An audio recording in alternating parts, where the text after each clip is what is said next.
Shalom. Selamat pagi Bapak, Ibu, saudara-saudari yang dikasih Tuhan dimanapun Anda berada. Kita berdoa. Terima kasih Tuhan untuk hari yang baru yang Tuhan berikan dalam kehidupan kami. Kami mau kembali dengan dengaran firman-Mu Tuhan. Berbicaralah Bapak. Kami mau mengerti apa arti itu penderitaan yang kami alami dalam kehidupan kami.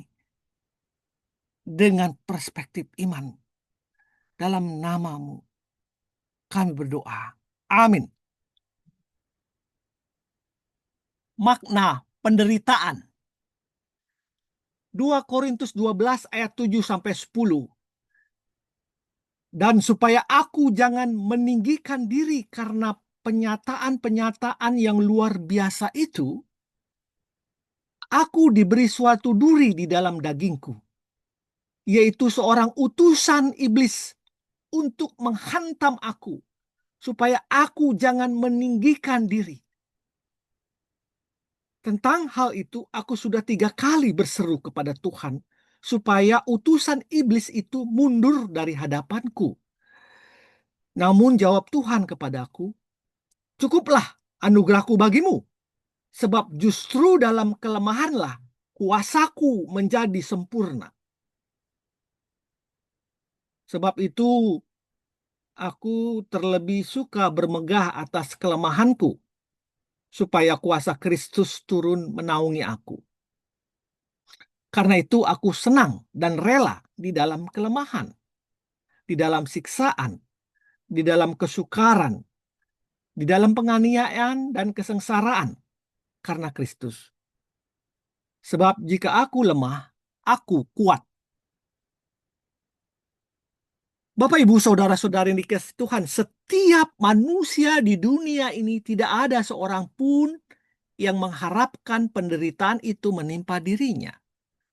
Namun demikian tidak ada seorang pun yang dapat menghindarkan dirinya dari penderitaan jika penderitaan itu datang. Baik orang yang tidak percaya kepada Tuhan maupun orang yang sungguh-sungguh menyerahkan hidupnya kepada Tuhan.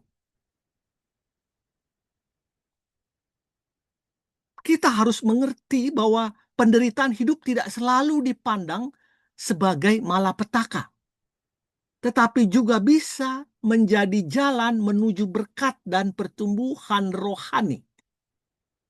Firman Tuhan mengajarkan bahwa penderitaan dapat membentuk karakter kita, memperkuat iman kita, dan mendekatkan seseorang kepada Tuhan.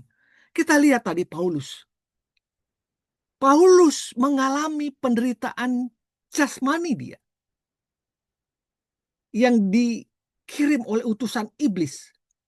Tentu hal itu tidak mengenakan dia. Tentu hal itu awalnya mengecewakan dia. Tetapi dia sadar bahwa hal itu, bahwa duri yang dalam daging itu atau sakit penyakit itu membuat dirinya untuk tidak mudah meninggikan diri atas pernyataan-pernyataan hebat yang Tuhan kasih kepada dirinya. Tuhan bahkan mengatakan, cukuplah anugerahku bagimu, sebab justru dalam kelemahanlah kuasaku menjadi sempurna. Semakin penderitaan itu ada, maka proses iman Paulus kepada Kristus semakin kuat. Sehingga dalam suatu kata dia mengatakan, aku senang dan rela di dalam kelemahan. Aku rela dan senang di dalam siksaan. Aku rela dan senang di dalam kesukaran. Aku rela dan senang di dalam penganiayaan dan kesengsaraan karena Kristus. Sebab jika aku lemah, aku kuat. Jadi bertahanlah Bapak Ibu dalam menghadapi persoalan kehidupanmu. Tetaplah setia di dalam Tuhan. Maka engkau akan bertemu Tuhan semakin sering, semakin intens, dan semakin kuat iman. Firman Tuhan tidak mengatakan bahwa kita sebagai pengikut Kristus akan mudah dalam hidup ini. Matius 16 ayat 24, Tuhan Yesus berkata, barang siapa mengikut aku, ia harus memikul salibku. Barang siapa mengikut aku, barang siapa yang berjalan dalam jalan kebenaran di dalam dunia ini, ia harus siap memikul penderitaan-penderitaan itu akan kebenaran terhadap Kristus. Tuhan Yesus mengatakan bahkan di dalam Matius 10 ayat 16 sampai 30. Lihat, aku mengutus kamu seperti domba di tengah-tengah serigala. Engkau akan rentan menghadapi masalah. Engkau akan rentan mengalami kesukaran-kesukaran hidup. Tetapi ingatlah, itu akan membuat engkau semakin kuat. Semakin nyata iman itu dan semakin nyata mujizat Tuhan dalam dirimu. Bapak, Ibu, Saudara-saudara yang dikasih Tuhan. Kadangkala penderitaan itu diizinkan Allah terjadi kepada setiap manusia. Agar manusia itu tidak tinggi hati. Agar manusia itu tidak tergiur dalam kenikmatan daging. Sehingga penderitaan itu menjadi berkat bagi manusia itu. Tetapi hal itu harus dipahami kita sebagai manusia dengan iman, bukan dengan rasio atau pikiran kita. Mengikut Tuhan, memang ada harga yang harus dibayar.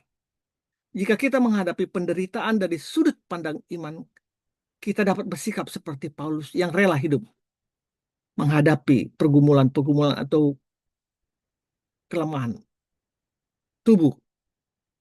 Bapak, Ibu, Saudara-saudara yang dikasih Tuhan. Bertahanlah jika engkau menghadapi pencobaan-pencobaan hidup.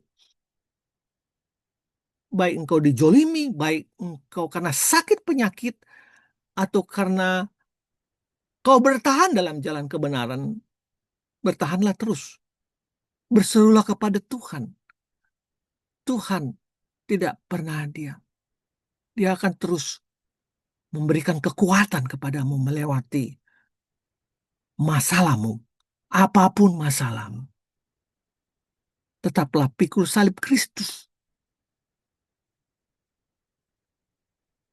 Di dalam Tuhan, penderitaan itu bukan kutuk. Di dalam Tuhan, penderitaan yang kau alami karena bukan kesalahanmu, dan itu menimpa dirimu, itu adalah berkat bagimu. Mari kita bersatu dalam doa. Bapa, seringkali aku mengeluh dan kecewa akan penderitaan yang aku alami dalam hidupku ini, Tuhan. Tak jarang aku putus asa dalam hidup ini. Padahal Engkau sedang mendidik aku, Tuhan, untuk lebih dewasa dalam hidup ini, untuk lebih bergantung kepadamu, untuk tidak meninggikan diri dan menganggap bahwa kemampuan diriku ini mampu untuk menghadapi segalanya. Karena itu Tuhan, beri aku kekuatan Bapa untuk menjalaninya.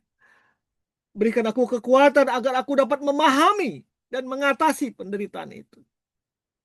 Dalam nama Tuhan Yesus Kristus aku berdoa. Amin. Barang siapa mengikut aku, ia harus mengikul salibku. Selamat pagi, selamat berkarya. Tuhan Yesus memberkati kita. Amin. Amin. Amin.